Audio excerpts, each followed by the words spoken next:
Hey, excuse my outfit. I'm headed to Walmart.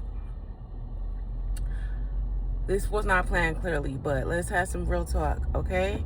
I was watching something and it definitely had me thinking about people who are comfortable in survival mode. Because that's really true. It's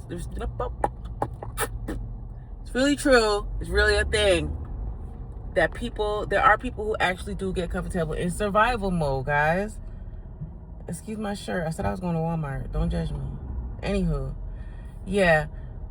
And it's crazy because a lot of times, when you're used to just having like a normal life, because life has ups and downs, yeah.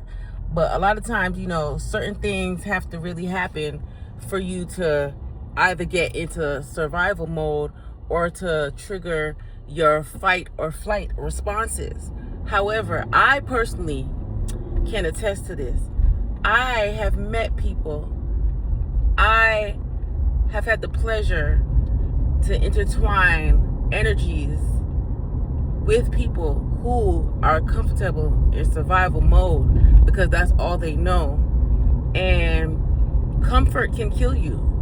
I've done a video before talking about comfortability, and it's really a thing because, say for example, from my personal experience, I have come across people who they complained about certain things in their life, complained that nobody had sympathy for them, nobody had help, they needed help, X, Y, and Z. And I personally gave them a way out. I personally, in one conversation, came up with a solution to every issue that they said that they had. Right? Everything. I left no stone unturned. And they turned it down. They would rather have been in survival mode, living day to day, check to check, on a wing and a prayer, because that's what they were used to. At least they knew what to do. Like, okay, all right, boom, I don't got this, so I'm gonna have to rob Peter to pay Paul. I'm gonna have to do X, Y, and Z, instead of taking a chance on faith or stepping out on the unknown and trusting that God was going to have their back. They were comfortable in survival mode. Starting new, that was going to be too much work. Establishing new boundaries to, get rid of their problems, that was going to be too much work. They'd rather survive. That's what they were used to. And unfortunately, human nature, we are creatures of habit. But that just goes to show, when you implement the wrong habits, you utilize the wrong habits, when you turn certain things into habits that should never be habits, just like surviving, when that becomes a part of your life, a part of your regular routine, it can fuck you up. At some point in life, I do believe that everybody at some point in life has to go into survival mode.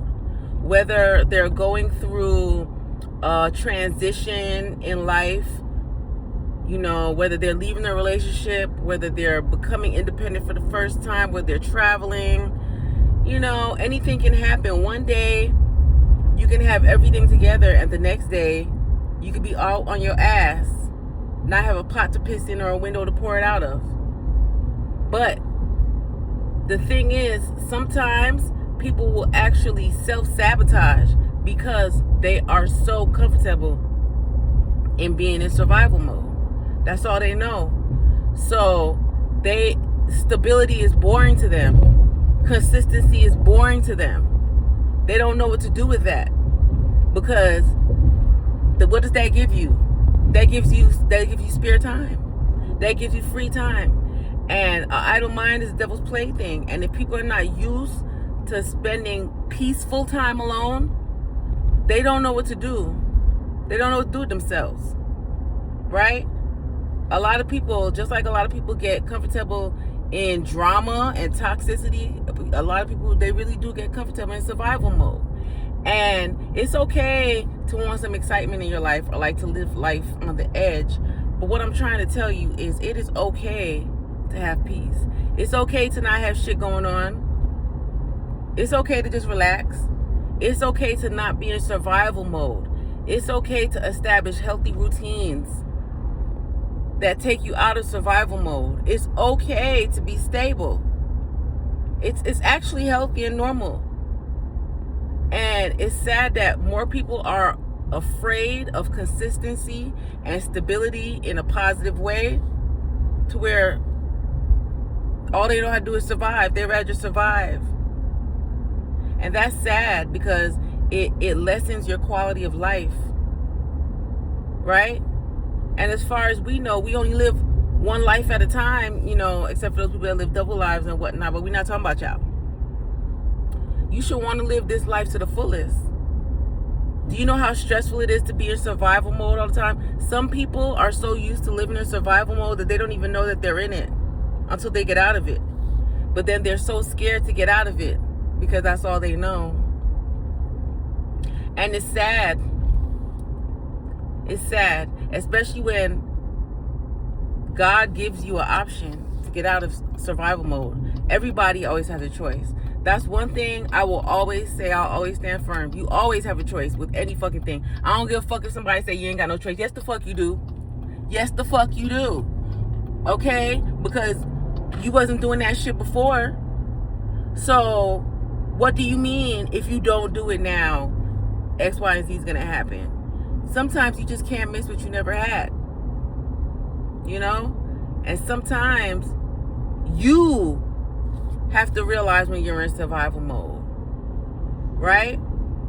You have to understand your own energy so that you know when your energy shifts to when you're in survival mode and you don't need to be. And anywhere, any person, any place, anything that triggers you and puts you back into survival mode when you know you seek peace, just understand it's not for you. It's not. Right? Always being in survival mode, that gives you high blood pressure, heart issues, paranoia, stress, balding, premature aging, right? Wrinkles, weight gain, right? Poor digestive issues, gastric issues. It gives you all kind of fucking issues when you live life on the edge, always in survival mode. Who wants to do that? Who wants to do that? You shouldn't. You should not want to. I'm going to tell you right now, you should not want to.